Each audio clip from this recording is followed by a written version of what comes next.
Hey everyone, and welcome back to this class, the NumPy stack in Python. In this lecture, we are going to look at where you can get the code for this course. All of the code is stored in my GitHub repo, which you can find at github.com/lazyprogrammer/machine-learning-examples. The relevant folder is NumPy class. Git is a version control system, and it allows me to systematically keep all the code for this course and all my other courses updated. If you don't already know how to use Git, don't worry. There are only a few simple commands you need to know, so you don't need expert level Git skills unless you're working on a big project with many other people. In this course, there won't actually be much code inside files, since we are mostly going to use IPython, the interactive Python shell. The first thing you'll want to do is actually download the code to your computer. There are a few ways to do this. The first and worst way to do it would be to download it as a zip file. A slightly better way would be to use the command git clone and then the HTTPS URL, which is listed on the repository webpage. The only other command you need to know for this course is git pull. This ensures that you have the latest version of all the code. You should do it periodically because I make frequent updates to my courses. Next, let's talk about how to install things.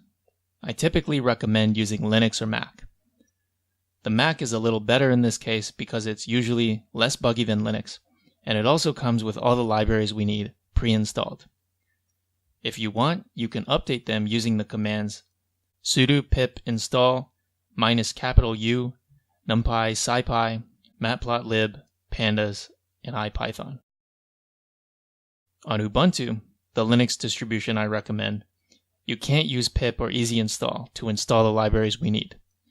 You'll need to use the aptitude package manager. You can do it all in one line with this command.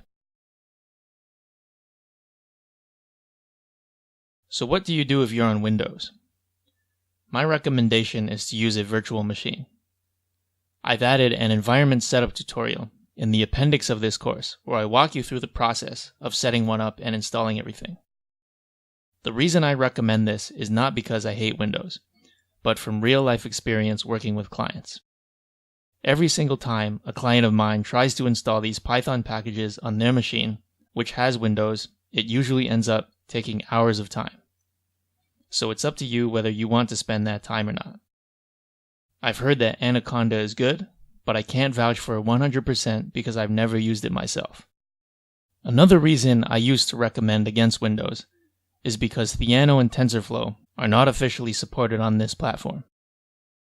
That doesn't mean you can't find instructions for installing them and making them work, but it will be hard and it may take you a very long time.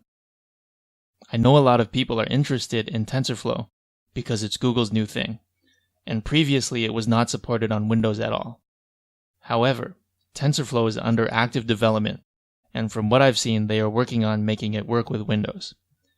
At the same time, it's not available yet, so you'll still have to wait. In any case, we are not actually using Theano or TensorFlow in this course, but it's good to prepare if you know that you'll want to go in that direction in the future.